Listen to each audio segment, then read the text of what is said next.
Mateo Kapitulo 7, versikulo 21.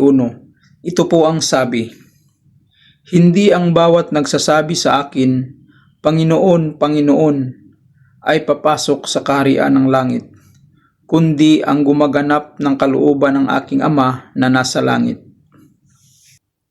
Hindi po lahat ng tao na tumatawag sa pangalan ng Panginoon ay makakapasok sa kaharian ng langit,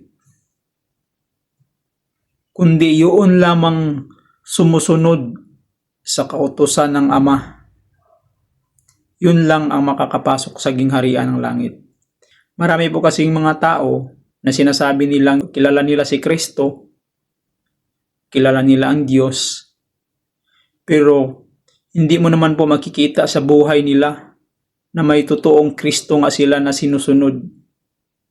Dahil po, ang totoong may Kristo sa buhay, lahat po ng mga inuutos ni Kristo ay sinusunod. Hindi po gumagawa ng mga kasamaan. Hindi po gumagawa ng mga kasamaan sa buhay. Dahil pag kilala mo kasi si Kristo, sinasamahan ka ng Espiritu Santo ng Diyos. Ang Espiritu na yan napapasok sa iyo. Siya po ang gagabay sa iyo para makakaiwas ka po sa mga tukso ni Satanas. Siya po ang magtuturo sa iyo kung ano ang dapat mong gawin o hindi mo dapat gawin. God bless you.